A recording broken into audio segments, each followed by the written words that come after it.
BNP তার ইশতেহারের মধ্যে এটা বলেছে, বিএনপির জন্য এটা ঠিক আছে, বিএনপি বলেছে একটা এককেন্দ্রিক রাষ্ট্র তারা রাখতে চায়। বাংলাদেশের অন্যতম প্রধান সংকট হচ্ছে একটা এককেন্দ্রিক রাষ্ট্র। বাংলাদেশ গত 50 বছর ধরে এককেন্দ্রিক রাষ্ট্রই ছিল।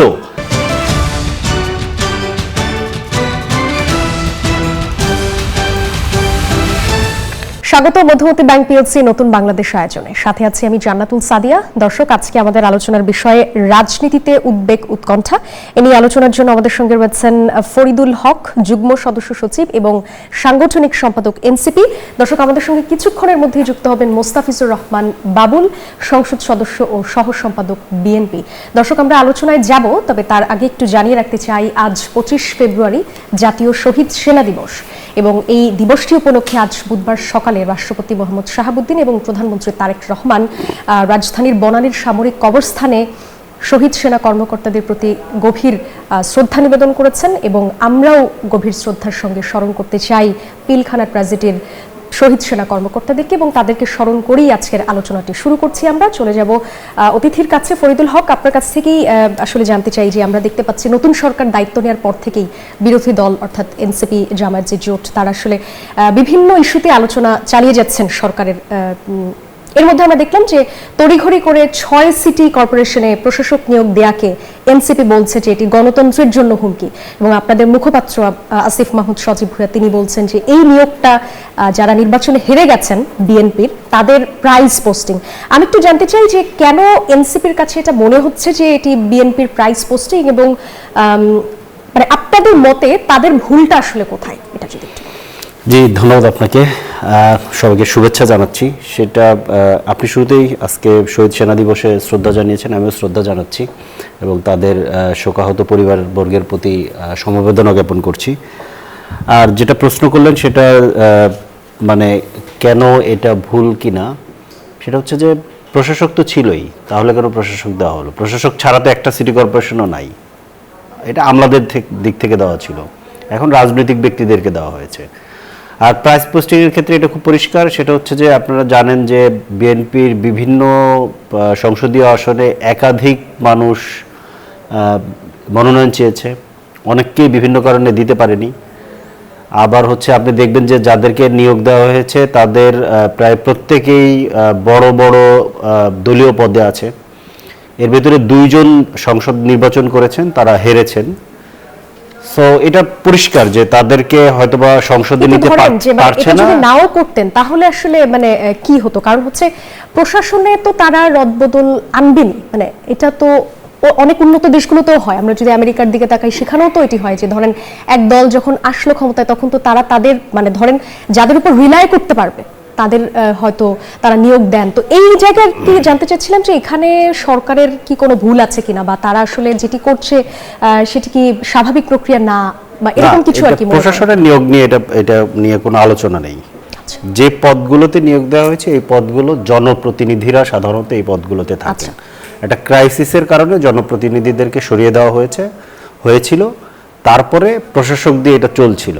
এখন যেহেতু নির্বাচন হয়েছে, আমরা কিন্তু এই জাতীয় নির্বাচনের অনেক আগে আমরা বলছিলাম যে অন্তত নির্বাচন কমিশনের টেস্ট হওয়ার জন্য সিটি কর্পোরেশন নির্বাচনগুলো হয়ে যাক।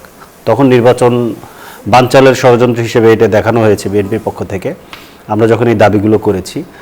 এখন আবার এসে এবং বলছে জাতীয় নির্বাচনের পরে এই নির্বাচনগুলো করতে হয়, কিন্তু এখন এসে ওনারা ওনাদের রাজনৈতিক ব্যক্তিদেরকে দিয়ে এই প্রশাসকের পদগুলো দিলেন, এবং এই পদের কিন্তু কোনো মেয়াদ নেই আপাতত। সাধারণত নির্বাচিত প্রতিনিধি এটা কিন্তু নির্বাচিত প্রতিনিধিদেরই প্রতিষ্ঠান, কিংবা পদগুলো নির্বাচিত প্রতিনিধিরাই থাকবেন, এটাই হচ্ছে আইন, কিংবা এটাই আমরা জানি। কিন্তু এখন আপনি দিচ্ছেন অনির্বাচিত লোকদেরকে প্রশাসক হিসেবে দিচ্ছেন, নির্বাচিত প্রতিনিধিদের ক্ষেত্রেই 5 বছর আইন মানে মেয়াদ থাকে, এখানে কোনো মেয়াদ থাকছে না। ইভেন প্রথম দিন যখন ওনারা শপথ নিয়ে সম্ভবত প্রধানমন্ত্রীর সাথে দেখা করতে গিয়েছিলেন, প্রধানমন্ত্রী নাকি ওনাদেরকে বলেছেন যে 6 মাসের মধ্যে গ্রিন সিটি ক্লিন সিটি করে দেখাতে হবে। তার মানে 6 মাস হচ্ছে তাদের প্রভিশন পিরিয়ড। সাধারণত আপনারা জানেন যে কোনো জবের 3 মাস 6 মাস একটা প্রভিশন পিরিয়ড, এটা তো একটা জবের মতো। যেহেতু প্রধানমন্ত্রী তাদেরকে নিয়োগ দিয়েছেন, প্রধানমন্ত্রীর নির্দেশে নিয়োগ হয়েছে, তো একটা প্রভিশন পিরিয়ড 6 মাস। তাহলে মূল চাকরির মেয়াদ কতদিন এটা আমরা জানি না, অথচ এগুলো এই পদে থাকার কথা হচ্ছে নির্বাচিত জনপ্রতিনিধিদের। কারণ এক একটা সিটি কর্পোরেশনে, ধরেন আমার এলাকা খুলনা সিটি কর্পোরেশনে গত অর্থ বছরে 750 কোটি টাকা বাজেট ছিল। এখন এই বাজেটটা কারা খরচ করতেছে? এই বাজেটটা বিএনপির একজন দলীয় নেতা যাচ্ছেন, যিনি গিয়েছেন উনি আমার ব্যক্তিগতভাবে খুব শ্রদ্ধার মানুষ, তাতে কোনো সেটা অন্য ব্যাপার, কিন্তু উনি যখন যাবেন ওই পদে তখন এই 750 কোটি টাকা খরচ করার ক্ষেত্রে দলীয় লোকরা কিভাবে সুবিধাপ্রাপ্ত হয় এটা আমরা জানি। তো এইটার জবাবদিহিতা আমরা কার কাছ থেকে নিব? এটা জবাবদিহিতা নেওয়ার কারণ তাকে তো ভোট দিয়ে আমরা পাঠাইনি।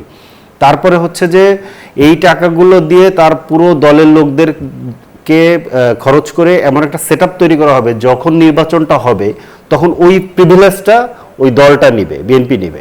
তখন আমরা যারা অন্যরা নির্বাচন করতে যাব, আমরা কিন্তু একটা আনপ্রিভিলেজড অবস্থায় যাব। এটা একটা ব্যাপার। আর একটা ব্যাপার হচ্ছে যে ওনারা কি এই পদে থেকে নির্বাচন করবেন কিনা, কারণ আমার সিটি কর্পোরেশনে যিনি প্রশাসক হয়েছেন উনি 2018 সালে নির্বাচন করেছিলেন, ওনাকে হারিয়ে দেওয়া হয়েছিল, তখন আমরা জানি এই ব্যাপারটা। উনি পরে এটা কোর্টে মামলাও করেছেন, সেটা যাই হোক, সেটা অন্য ব্যাপার। এখন ওনারও তো নির্বাচন করার সম্ভাবনা আছে, কিংবা উনি যদি যদি উনি নির্বাচন করেন তাহলে উনি পদে থেকে করবেন নাকি পদ ছেড়ে দিয়ে করবেন। তখন পদ ছেড়ে দিয়ে করলেও কিন্তু উনিও প্রিভিলেজটা পাচ্ছেন, আবার পদে থেকে করলে তো প্রিভিলেজ পাচ্ছেনই। পাশাপাশি উনি যদি নির্বাচন নাও করেন, ওনার দলে তো কেউ না কেউ নির্বাচন করবে, তখন উনি পদে থাকবেন। তখন স্বাভাবিকভাবে সিটি কর্পোরেশনের পুরো সুবিধাটা কিন্তু তার দলের লোকের পক্ষে যাবে। তো এইটা কিন্তু একটা পুরোপুরি আনফেয়ার একটা পরিস্থিতি তৈরি করবে, এবং এইটা করবে হচ্ছে জনগণের নির্বাচিত প্রতিনিধিরা। দলীয়করণের বিষয়, অবভিয়াসলি এটা তো অবভিয়াসলি দলীয়করণ করা হচ্ছে, এবং একটা অনির্বাচিত পদ্ধতিতে। এবং আরেকটা যে জিনিসটা সবচেয়ে ডেঞ্জারাস, যেই প্রশ্নটা উল্লেখ করা দরকার, এইটা নিয়ে আমি মনে করি সবচেয়ে কম আলোচনা হয়েছে এই প্রশাসক নিয়োগ ক্ষেত্রে। সেটা হচ্ছে বিএনপি তার ইশতেহারের মধ্যে এটা বলেছে, বিএনপির জন্য এটা ঠিক আছে, বিএনপি বলেছে একটা এককেন্দ্রিক রাষ্ট্র তারা রাখতে চায়। বাংলাদেশের অন্যতম প্রধান সংকট হচ্ছে একটা এককেন্দ্রিক রাষ্ট্র। বাংলাদেশ গত 50 বছর ধরে এককেন্দ্রিক রাষ্ট্রই ছিল, নতুন করে এটা বিএনপির ইশতেহারে বলা দরকার নেই। বাংলাদেশ এককেন্দ্রিক রাষ্ট্রই ছিল, সকল কাজ প্রধানমন্ত্রী করতেন। গতকালকেও কিন্তু আমাদের প্রধানমন্ত্রী একই কাজ করেছেন, যে উনি সরাসরি একজন ডিসিকে ফোন দিয়ে এক বাচ্চাকে উদ্ধার করেছেন। এই এককেন্দ্রিক রাষ্ট্র আমরা তো এটা চাই না, আমরা তো এটা বলছি যে এটা একটা গণতান্ত্রিক রাষ্ট্র হইতে হবে। এককেন্দ্রিক রাষ্ট্র কখনোই গণতান্ত্রিক হতে পারে না যদি সেটা নির্বাচিতও হয়। জি, আমরা আরেকটা ছোট করে একটু উত্তর নিব যে সামরিক বেসামরিক অনেক প্রশাসনেও কিন্তু আমরা আসলে পরিবর্তন দেখতে পাচ্ছি, রদবদল। কিন্তু এর মধ্যে যারা নিজে থেকে পদত্যাগ করছেন সেগুলোকে আসলে কিভাবে দেখছেন? মানে যেমন ডিএমপি কমিশনার বা ঢাবি ভিসি, তারা দেখলাম যে পদত্যাগ করেছেন। তো এই বিষয়গুলোকে আসলে কিভাবে নেবেন? যে সমস্ত প্রশাসনিক নিয়োগগুলো আছে, এই নিয়োগগুলোর ক্ষেত্রে যারা চলে যাবে, এটা নিয়ে কোনো ব্যাপার, এটা নিয়ে কোনো সমস্যা নেই। স্বাভাবিকভাবে নতুন সরকার আসলে নতুন লোক নিয়োগ হবে, এটা নিয়ে কোনো অসুবিধা নেই। আমরা ওইটা নিয়ে আলাপ করছিলাম। পদ্ধতির জায়গাটা যেটা হচ্ছে, আজকে যেটা হচ্ছে একটা ভয়াবহ ঘটনা ঘটেছে। আহসানুস মনসুরকে যেভাবে আজকে সরিয়ে দেওয়া হলো, এবং আজকে যেভাবে পত্রিকার শিরোনামগুলো মব থেকে বিক্ষোভে চলে আসলো, এর আগে বাসসের এমডি, আমি কারোর পক্ষ নিচ্ছি না, আমি এগুলো একটা প্রাতিষ্ঠানিক পদ হিসেবে দেখছি। বাসসের এমডিকে যেভাবে মবের জায়গায় অনাস্থা করে সরিয়ে দেওয়া হলো, এই যে নজির তৈরি করা হচ্ছে, এবং যখনই সরিয়ে দেওয়া হচ্ছে তখনই ধরেন তাদের বিরুদ্ধে একটা মামলা ঠুকে দেওয়ার যে পুরনো প্রবণতা, বাসসের এমডির বিরুদ্ধে মামলা অলরেডি মামলার কিংবা দুদকের তদন্তের কথা বলা হয়েছে। চিফ প্রসিকিউটর তার ব্যাপারেও কিন্তু একই ধরনের, যেদিন উনি সরে যাচ্ছেন সেই অনেক ধন্যবাদ। আমরা আসবো পরে। দর্শক দেখছেন মধুমতি ব্যাংক পিএলসি নতুন বাংলাদেশ। একটা বিরতি নিয়ে আবারও ফিরছি। বিরতির পর আরো একবার স্বাগত জানাচ্ছি। আপনারা দেখছেন মধুমতি ব্যাংক পিএলসি নতুন বাংলাদেশ। আমাদের সঙ্গে অতিথি হিসেবে আরো একজন যুক্ত হয়েছেন, মোস্তাফিজুর রহমান বাবুল, সংসদ সদস্য ও সহ সম্পাদক বিএনপি। আপনাকে স্বাগত জানাচ্ছি। আপনাকে পর্বে শুরু করতে চাই যে দেশের 6টি সিটি কর্পোরেশনে নতুন প্রশাসক নিয়োগ দেওয়া নিয়ে সরকারের যে সিদ্ধান্ত, সেটিকে এনসিপির পক্ষ থেকে বলা হচ্ছে যে সরকার বিনা ভোটের মেয়র নির্বাচন করেছেন, এবং এটিও বলছেন যে শহরগুলোতে ভোটের সমীকরণ দেখে সরকারি দল নির্বাচন দেওয়ার সাহস পাচ্ছে না, এবং সামনে যদি এরকম চলতে থাকে, বিনা ভোটের সরকার এরকম যদি সমালোচনা করে চলতে থাকে, এনসিপি বলছে যে সামনে হয়তো উপজেলা চেয়ারম্যান, ইউপি চেয়ারম্যান কিংবা মেম্বার ও ওয়ার্ড কাউন্সিলর, তারাও হয়তো দেখা যাবে যে বিনা ভোটেই আসলে নির্বাচিত হয়েছেন। সরকারি দল কি সত্যি সাহস পাচ্ছে না নির্বাচন দেওয়ার? কি বলবেন? না, বিনা ভোটে তো নির্বাচিত করবার কোনো সুযোগ নাই।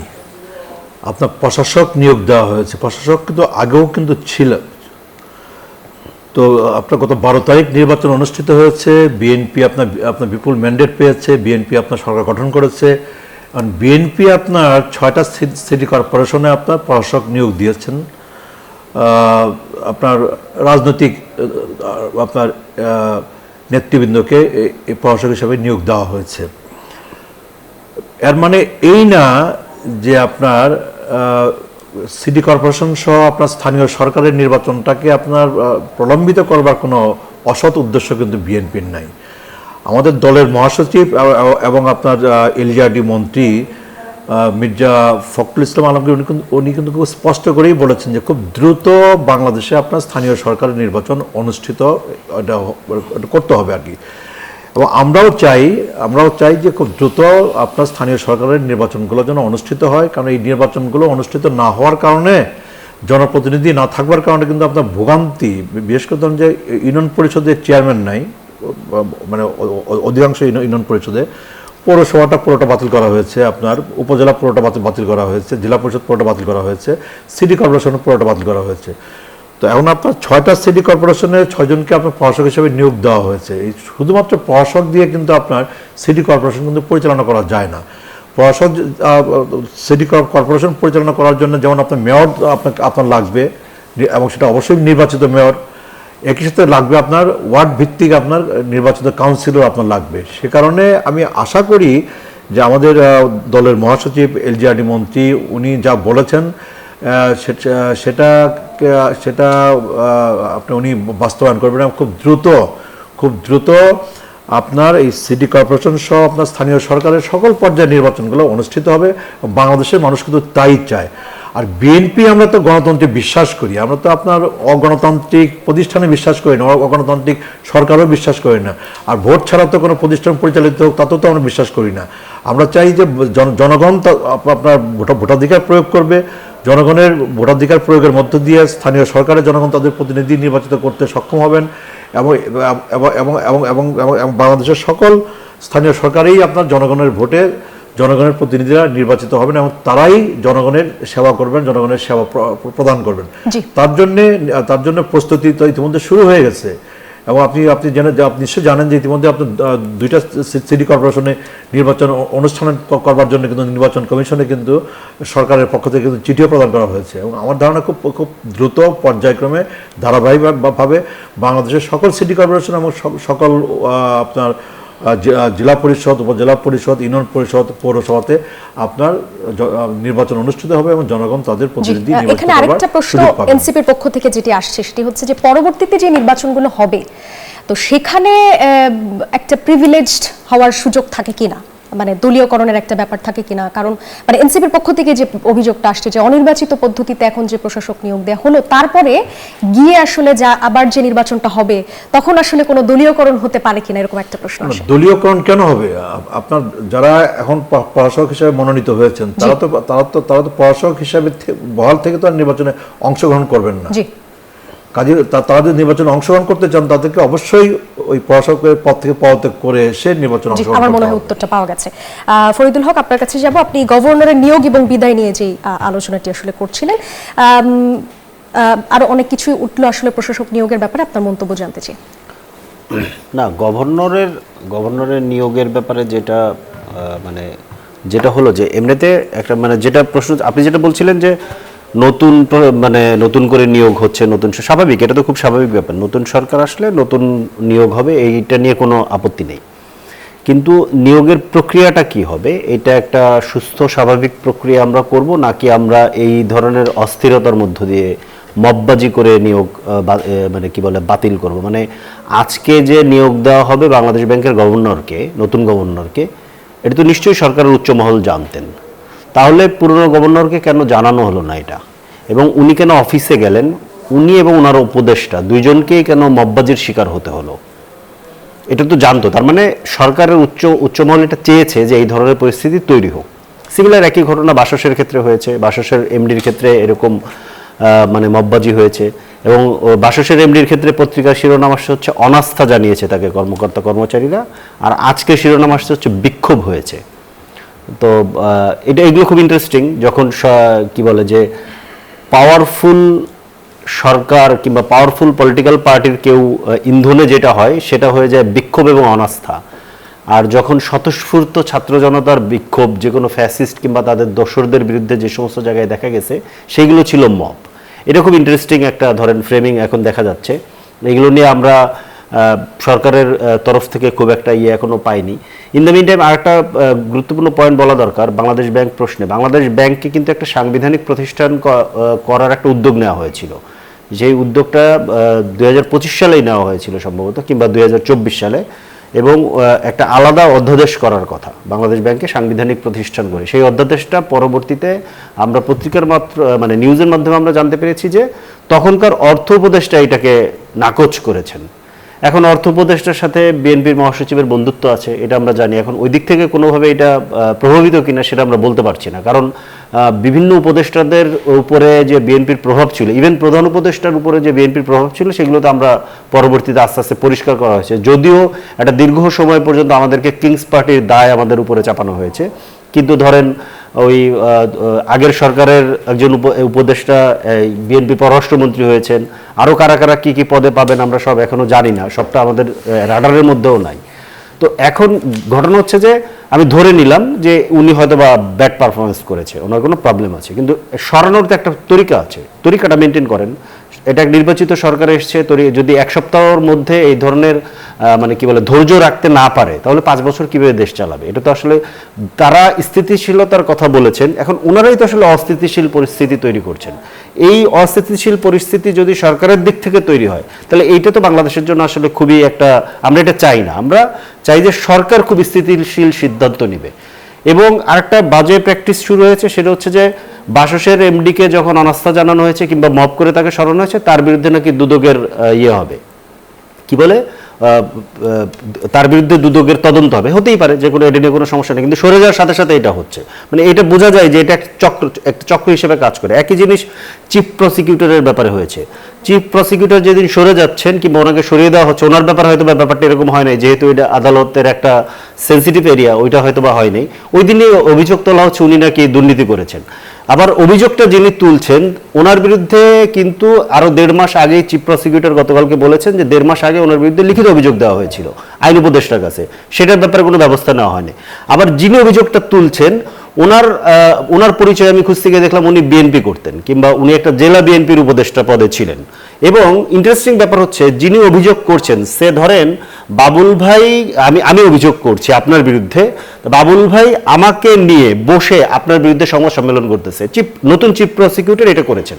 এটাও তো খুব ভালো জিনিস না। এই যে এই সব মিলে যে ধরনের পরিস্থিতি দেখা যাচ্ছে, এইগুলোকে আরো সুন্দরভাবে সমাধান করা সম্ভব। এখন ধরেন হইতে পারে যেমন যে আহসানিস মনসুরের বিরুদ্ধে হয়তো বা আগামীকালকে থেকে দুদকের তদন্ত শুরু হয়ে যাবে, ওনারও পাসপোর্ট সিজ করা হবে, ওনাকেও হয়তো বা ধরেন দেওয়া হবে। তো এটা করে আসলে যেটা হচ্ছে, মানে যে এইগুলো ধরেন এটা একটা স্বাভাবিক আইনি প্রক্রিয়া হিসেবে নিতে আমাদের কোনো অসুবিধা নেই।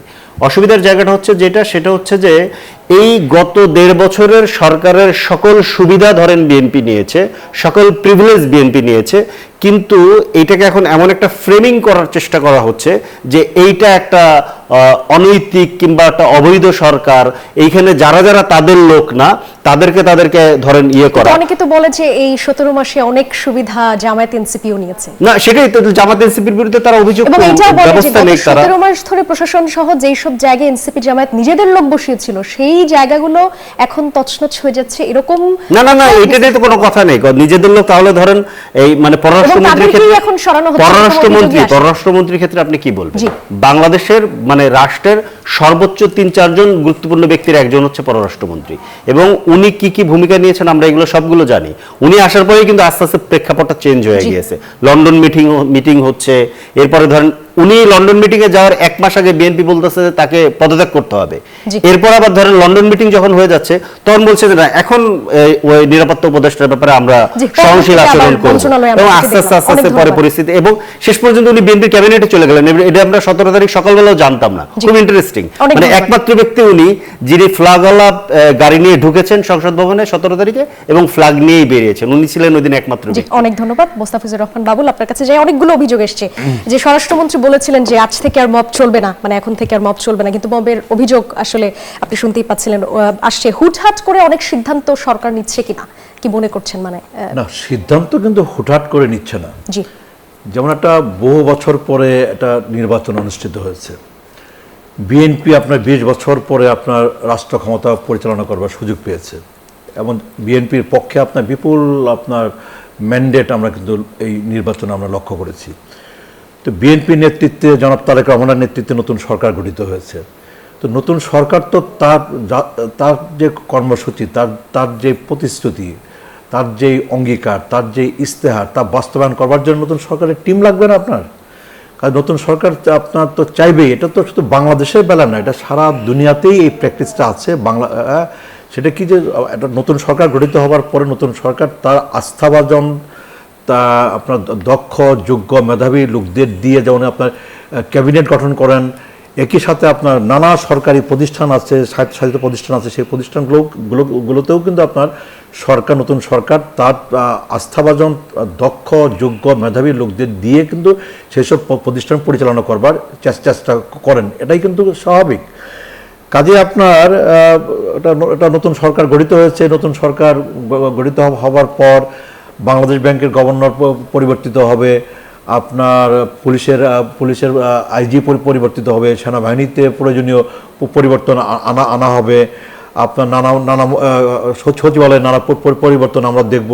এসব তো কোনো অস্বাভাবিক ঘটনা না, এগুলো খুবই স্বাভাবিক ঘটনা। এটা নির্বাচনের পরে, এটা সরকার গঠিত হওয়ার পরে আপনার নতুন সরকার এই কাজগুলো করবে, এই কাজগুলো এটাই স্বাভাবিক।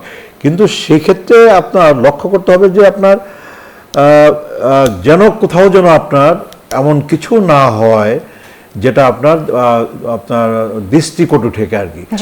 কাজে নতুন সরকারের কাছে, বিশেষ করে নতুন সরকারের প্রধানমন্ত্রী জনাব তারেক রহমানের কাছে কিন্তু আপনার দেশের মানুষের অনেক বেশি প্রত্যাশা। বাংলাদেশের রাজনীতিতে যেন একটা গুণগত পরিবর্তন হয়, ইতিবাচক পরিবর্তন হয়, আমাদের আচরণ কালচারে যেন একটা পরিবর্তন মানুষের চোখে পড়ে, এটা কিন্তু নিশ্চিত করার দায়িত্ব কিন্তু জনাব তারেক রহমানের। জি, অনেক ধন্যবাদ। একটা বিরতি নিয়ে আসছি। দর্শক, আপনারা দেখছেন মধুমতি ব্যাংক পিএলসি নতুন বাংলাদেশ। একটা বিরতি নিয়ে আবারও ফিরছি। বিরতির পর আরো একবার স্বাগত জানাচ্ছি। আপনারা দেখছেন মধুমতি ব্যাংক পিএলসি নতুন বাংলাদেশ। যাব আলোচনায়। ফরিদুল হক, আপনার কাছে যাই। সম্প্রতি একটি জাতীয় দৈনিকে প্রকাশিত সাক্ষাৎকারে রাষ্ট্রপতি মোহাম্মদ শাহাবুদ্দিন রাষ্ট্রের স্পর্শকাতর বিভিন্ন বিষয়ে জনসমক্ষে প্রকাশ করায় গভীর উদ্বেগ জানিয়েছে আপনাদের জোট জামায়াত ইসলামী, এবং সেখানে আমির অনেক কিছু বলেছেন যে উনি 5 আগস্টের ব্যাপারে অনেক কিছু চেপে গেছেন। এনসিপির পক্ষ থেকে বলা হচ্ছে যে এখন বয়ান তৈরি করে মানুষকে আসলে ভুল বোঝানোর সুযোগ নেই, এবং আমরা দেখলাম যে এনসিপির আহ্বায়ক নাহিদ ইসলাম বলছেন যে সংসদের প্রথম অধিবেশনে তাকে অভিশংসন করতে হবে এবং পরে তাকে গণহত্যার দায়ে গ্রেপ্তার করতে হবে। আমি একটু বুঝতে চাচ্ছি যে গণহত্যার জন্য রাষ্ট্রপতি কিভাবে দায়ী, এটা যদি আগে একটু বলেন। আচ্ছা, আমি ওইটাতে আসতেছি। জাস্ট আপনি ভালো একটা প্রশ্ন করছেন। আমি জাস্ট এক মিনিটে আরেকটা জিনিস একটু রেসপন্স করি। সেটা হচ্ছে যে গভর্নর ইস্যুতে কথা বলতেছিলাম, তো নতুন গভর্নর প্রশ্নে কয়েকটা জিনিস একটু বলে রাখা দরকার। এটা অলরেডি অনেকেই জানে, তারপরে যেহেতু একটা ন্যাশনাল টেলিভিশনে এসেছি, একজন রাজনৈতিক কর্মী হিসেবে আমার এটা দায়িত্ব। যিনি নতুন গভর্নর এসছেন, যাকে নিয়োগ দেওয়া হয়েছে, উনি বিএনপির নির্বাচন পরিচালনা কমিটির 23 নম্বর সদস্য। তথ্যগুলো মানুষের জানা থাকা দরকার, আমাদের কাজ হচ্ছে এটা জানানো। এবং উনি বিজেএমইর নেতা, বিজেএমইর বাংলাদেশ ব্যাংক বিষয়ক একটা উপকমিটির প্রধান, এই টাইপের কিছু, এবং ইতিহাসে প্রথমবার মতো একজন ব্যবসায়ী নেতা বাংলাদেশ ব্যাংকের গভর্নর হচ্ছে। এটা একটা খুব ইন্টারেস্টিং বিষয়। আর একটা বিষয় আমরা খুব ইন্টারেস্টিংলি দেখলাম নির্বাচনের আগে থেকে শুরু করে এখন পর্যন্ত, কিভাবে যেন আমাদের প্রধানমন্ত্রী সাহেব খেলাপি ঋণ, মানে ঋণগ্রস্ত যারা, ঋণ খেলাপি যারা, তাদের দ্বারা উনি আষ্টে পৃষ্ঠে জড়িয়ে আছেন। নির্বাচনে যখন মনোনয়ন দিচ্ছেন, দেখা যাচ্ছে 45 জনের 5,000 কোটি টাকার উপরে খেলাপি ঋণ, তাদেরকে ছেড়ে দেওয়া হচ্ছে। সংসদে যারা গেলেন তাদের 11,500 কোটি টাকা ঋণ আছে, যারা সংসদ সদস্য হয়েছেন। মন্ত্রী পরিষদে কত, এটার এখন হিসাব পাইনি। বাংলাদেশ ব্যাংকের যাকে গভর্নর নিয়োগ দেওয়া হলো, উনিও ঋণ খেলাপি ছিলেন, যদিও উনি এটা পরে রিশিডিউল করেছেন 2% দিয়ে, এবং গতকালকে আবার 2%-এর জায়গায় 1% হয়েছে। এটা নিয়ে আবার পুরনো গভর্নরের সাথে সরকারের কোনো দ্বন্দ্ব আছে কিনা আমি ঠিক জানি না, কিন্তু এই তথ্যগুলো মানুষের জানা থাকা দরকার, এই জন্য আমি জাস্ট বললাম। এখন রাষ্ট্রপতি ইস্যুতে যে বিষয়টা, সেটা হচ্ছে যে ওনার ব্যাপারে যেটা বলা হয়েছে, এটা আসলে আরও আগেই বলা দরকার ছিল, কিন্তু রাজনৈতিক পক্ষগুলোর কারণে এটা বলা যায়নি কিংবা বলা হয়নি এর আগে। প্রথম কথা হচ্ছে যে উনি যে সাক্ষাৎকার দিয়েছেন, আমি এটাকে সাক্ষাৎকারের তুলনায়, মানে সাক্ষাৎকারের তুলনায় এটাকে ওনার একটা পিআর প্রজেক্ট হিসেবে দেখতে বেশি পছন্দ করব, কারণ এটা কোনো সাক্ষাৎকার না। একজন সাংবাদিক যখন একজন ক্ষমতাসীন কোনো ব্যক্তি কিংবা কোনো প্রতিষ্ঠানকে প্রশ্ন করবে, সেই প্রশ্নের ভেতরে ধরেন গুরুত্বপূর্ণ জিনিস থাকতে হবে, প্রশ্ন থাকতে হবে। ওই প্রশ্নটা যদি হয়ে যায় তেলে, ওই প্রশ্ন আসলে সাক্ষাৎকার থাকে না, ওটা আসলে তার পিআর ক্যাম্পেইন করা হয়, যে তাকে আসলে মহান হিসেবে দেখানোর। বা উনি এখানে খুব গুরুত্বপূর্ণ কয়েকটা কথা বলেছেন। একটা হচ্ছে সাংবিধানিক ধারাবাহিকতা। তার মানে সাংবিধানিক ধারাবাহিকতার বলে উনি নিজেকে একটা সাংবিধানিক প্রতিষ্ঠান হিসেবে দাবি করেছেন, তথাকথিত সাংবিধানিক প্রতিষ্ঠান এবং তথাকথিত সাংবিধানিক ধারাবাহিকতা এবং তথাকথিত সংবিধানের বলে। আমি তথাকথিত কথাটা বারবার বলছি কারণ এই সাংবিধানিক ধারাবাহিকতা, সংবিধান এবং সাংবিধানিক প্রতিষ্ঠান এগুলোকে একটা পবিত্রতা আরোপ করা হয় যে অ্যাজ ইফ এটার ব্যাপারে কোনো কথা বলা যাবে না। সাংবিধানিক ধারাবাহিকতা অনুযায়ী তো শেখ হাসিনা বৈধ প্রধানমন্ত্রী ছিল, বাংলাদেশের ছাত্র জনতা তো তাকে উৎখাত করেছে, উৎখাত করার পর ওই ধারাবাহিকতার তো কোনো মূল্য নেই। বাংলাদেশের সাংবিধানিক ধারাবাহিকতা হচ্ছে 5 তারিখে বিকেলবেলা ছাত্র জনতা যেখানে দাঁড়ায় ছিল তাদের যে আকাঙ্ক্ষা ছিল ওটাই সাংবিধানিক ধারাবাহিকতা। ওটার সাথে সংবিধানের যা যা মানে কি বলে যে সংবিধানের যে যে জিনিস ওইটার সাথে সামঞ্জস্যপূর্ণ সেটা বৈধ, বাকি সব অবৈধ। তো সাংবিধানিক ধারাবাহিকতা নামে কোনো পবিত্রতার কোনো ব্যাপার নাই। এবং উনি সাংবিধানিক ধারাবাহিকতার নামে সাংবিধানিক প্রতিষ্ঠানের প্রধান, রাষ্ট্রের প্রধান হিসেবে জুলাইতে যখন গণহত্যা চালানো হচ্ছে আমাদের ভাইদের উপরে, তখন উনি কোনো কথা বলেন নাই। উনি দাবি করছেন যে উনি রাষ্ট্রপতি, ওনাকে হাউস অ্যারেস্ট করা হয়েছিল, এই ধরনের কথা উনি বলছেন। এবং খুব ইন্টারেস্টিং হচ্ছে রাষ্ট্রপতির নির্দেশিত কোথাও ধরেন উনি তো কোনো কথা বলেন নাই, উনি তো কোনো কথা বলেন, উনি বিরোধী, উনি এটার বিপক্ষে দাঁড়াবেন না। রাষ্ট্রপতির নির্দেশ হওয়া না তো, উনি কখনো কখনো ওনার নীরবতাই তো এটার পক্ষপাত, ওনার নীরবতাই এটার পক্ষপাত। কারণ উনার ব্যাকগ্রাউন্ড কি, উনি আওয়ামী লীগের কোন পর্যায়ের নেতা ছিলেন, কিভাবে উনি শেখ হাসিনার চরণধুলি পাওয়ার জন্য, সেগুলো তো আমরা ভিডিওতে দেখেছি, চরণধুলি না পেয়ে ওনার ভেতরে যে উদ্বেগ, যাহা আমি আপার চরণধুলি পেলাম না, উনি তো সেই শাহাবুদ্দিন চুপ্পু, উনি তো অন্য কেউ না, উনি রাষ্ট্রপতি, ওনাকে তো আমরা রাষ্ট্রপতি হিসেবে 5 তারিখের পরে মনে করি না। এখন ব্যাপারটা হচ্ছে যে বিভিন্ন কারণে উনি ছিলেন, কিন্তু এই সকল কিছু এর মধ্যে যেটা হয়েছে যে উনি একটা কি বলে যে নির্বাচনের পরে পরিস্থিতিকে উস্কে দেওয়া, এর আগে উনি এই কাজটা করেছেন। অক্টোবর মাসে আপনার মনে থাকার কথা 24 সেপ্টেম্বরে বিএনপির মিডিয়া সেলের ভেরিফাইড পেজ থেকে দাবি করা হয়েছে যে ওনার সেকেন্ড হোম আছে, দুবাই ওনার ইনভেস্টমেন্ট আছে, এটা সেটা আছে, সেগুলোর ব্যাপারে কোনো তদন্ত করতে দেওয়া হয়নি। কেন করা হয়নি? এখন বিএনপি করুক। এবং অক্টোবর মাসে উনি যখন বললেন যে ওনার কাছে কোনো পদত্যাগপত্র নাই, এটা দিয়ে উনি ওই সময় একটা উস্কে দিলেন, একটা পরিস্থিতিকে উস্কে দিলেন। উস্কে দেওয়ার পরে তো আসলে একটা বিক্ষোভ তৈরি হলো, যে বিক্ষোভকে আবার মব বলা হচ্ছে। ওনার তখন ওনার নিজেরই তো আসলে চলে যাওয়া দরকার ছিল, যে বিক্ষোভকে মব বলা হলো।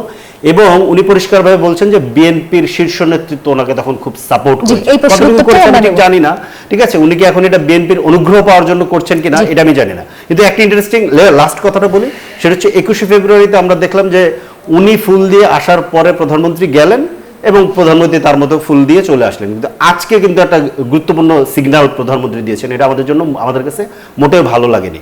কারণ একটা অনির্বাচিত সংসদের দ্বারা নির্বাচিত একটা রাষ্ট্রপতি, যে রাষ্ট্রপতি গণহত্যার পক্ষে সমর্থন দিয়েছিল, সেই রাষ্ট্রপতিকে উনি নিচ্ছেন কোথায়? ওই আওয়ামী লীগের দ্বারা সংগঠিত যে আমাদের যে বীর শহীদ সেনাদের উপরে যে হত্যাকাণ্ড হয়েছে, সেই হত্যাকাণ্ডের শ্রদ্ধা জানাতে উনি নিয়ে যাচ্ছেন। এটা আমাদের জন্য অনেক ধন্যবাদ। মোস্তাফিজুর রহমান আবুল, আপনার কাছে আসতে চাই। যে অভিযোগটা আসে যে বিএনপি রাষ্ট্রপতিকে রক্ষায় অনড় ছিল, মানে এটি রাষ্ট্রপতিও বলেছেন, মানে আমি একটু জানতে চাচ্ছি যে বিএনপি সে সময় কিভাবে রাষ্ট্রপতির দুঃসময়ে পাশে ছিল, যদি বলেন। না, বিএনপি রাষ্ট্রপতির দুঃসময়ে পাশে ছিল, এটি রাষ্ট্রপতি বলেছেন, সেজন্য বললাম। না, এটা উনি ঠিক বলেন নাই। জি, বিএনপি সংবিধানের পক্ষে ছিল, বিএনপি সংবিধানকে সমুন্নত রাখার পক্ষে ছিল। বিএনপি এখনো আপনার সংবিধান মেনেই আপনার সরকার গঠন করেছে, সংবিধান মেনেই শপথ গ্রহণ করেছে এবং সংবিধানটাকে মেনেই বিএনপি আপনার সরকার পরিচালনা করছে, এটা অস্বীকার করবার কোনো জো নাই। ধরেন যে আপনার 2014, 18 এবং 24-এ 3টা আপনার জাতীয় সংসদের নির্বাচন অনুষ্ঠিত হয়েছে। এবার যে নির্বাচনে আমরা অংশগ্রহণ করলাম এটা হচ্ছে আপনার 13শ জাতীয় সংসদ নির্বাচন। তো এর আগে একটা দ্বাদশ আছে, একাদশ আছে, একটা দশম আছে। তো সেটা তো আমাদের তো একটা আপনার একটা সংবিধানের অংশ, আমাদের প্রচলিত সাংবিধানিক আপনার ধারাবাহিকতার একটা অংশ, সেটাকে তো আপনি অস্বীকার করতে পারবেন না। তো আজকে আপনার বাংলাদেশ ব্যাংকের গভর্নর কে হবে না, এটা ঠিক করবে কে? এটা কি বর্তমান সরকার ঠিক করবে? শেষ করব, 1 মিনিট আছে। বর্তমান সরকার ঠিক করবে নাকি এটা আপনার বিরোধী পক্ষ ঠিক করবে? নিশ্চয়ই বিরোধী পক্ষ ঠিক করবে না। জনগণ আপনার সরকারকে ম্যান্ডেট দিয়েছে সরকার পরিচালনা করবার জন্য। আপনার সরকারের কর্মসূচি বাস্তবায়ন করবার জন্য, তাই না? সেই ক্ষেত্রে বাংলাদেশ ব্যাংকের গভর্নর কে হবেন, কাকে বর্তমান সরকার উপযুক্ত মনে করবেন, কাকে যোগ্য মনে করবেন, কাকে মেধাবী মনে করবেন, এটা তো ঠিক করে বর্তমান সরকার। এটা তো আপনি বললে কিংবা উনি বললে তো আমি ঠিক করবো না। কাজে আপনাকে আস্থা রাখতে হবে আমার উপর, আমাকে ঠিক করার সুযোগ দিতে হবে এবং আমাকে সময় দেন এবং সামনের দিনে দেখেন যে আমার বাংলাদেশ ব্যাংক ঠিক মতো চলছে কিনা, আমার আর্থিক খাত ঠিক মতো চলছে কিনা, আমার দেশ ঠিক মতো চলছে কিনা। আমার মনে হয় যে জনাব তারেক রহমানের উপর আমরা আস্থা রাখতে পারি, আমরা আস্থা রাখতে চাই। জি, দুজনকে অনেক ধন্যবাদ আমাদের সাথে যুক্ত হওয়ার জন্য। দর্শক দেখছিলেন মধুমতি ব্যাংক পিএলসি নতুন বাংলাদেশ, এর সাথে শেষ করছি। সাথে থাকার জন্য ধন্যবাদ সবাইকে।